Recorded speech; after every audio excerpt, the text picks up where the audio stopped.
எல்லோருக்கும் வணக்கம். இன்றைக்கு வட்டலப்பம் தான் உங்களுக்கு செய்து காட்டப்புறம் வாங்க எப்படி செய்கிறதுன்னு பார்ப்போம். அதுக்கு நான் 170 கிராம் சர்க்கரை எடுத்து வச்சிருக்கிறேன். அதோட சேர்த்து டின்பாலில் தண்ணி ஒன்று இருக்குது, தண்ணி மாதிரி அதுதான் நான் எடுத்து வச்சிருக்கிறேன். அதையும் சேர்த்து விடுவோம். இப்போ சர்க்கரை கரைஞ்சி எடுத்து இது ஆறட்டும். இதுக்கு நான் 3 முட்டை எடுத்துருக்கிறேன். அதை அடிப்போம். 3 முட்டையையும் சேர்த்து அடிப்போம். இப்போ முட்டை அடிச்சாச்சுது. முட்டையோட சேர்த்து நான் 1/2 கப்பு கறிப்பால் எடுத்து வச்சிருக்கிறேன். அதையும் விடுவோம்.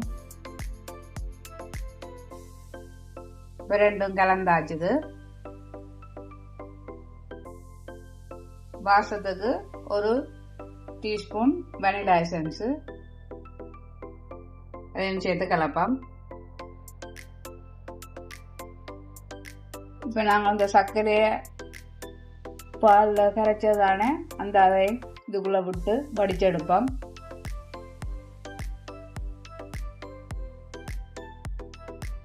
ஓகே, இப்போ எல்லாம் வடிச்செடுத்தாச்சுது. எல்லாத்தையும் கலந்து போட்டு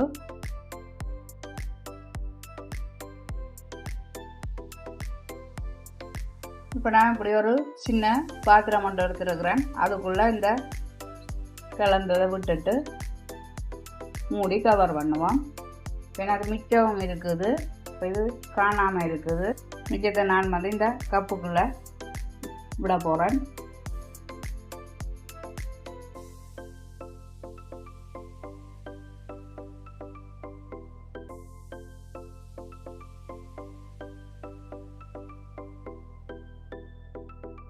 எல்லாம் விட்டாச்சுது.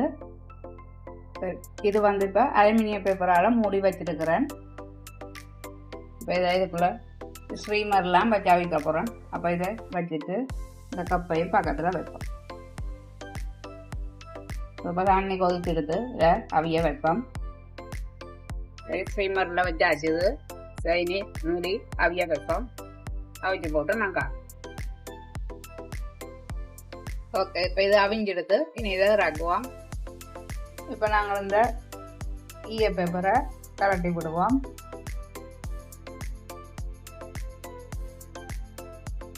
அதே மாதிரி இந்த கப்புண்டையும் கரட்டுவோம்.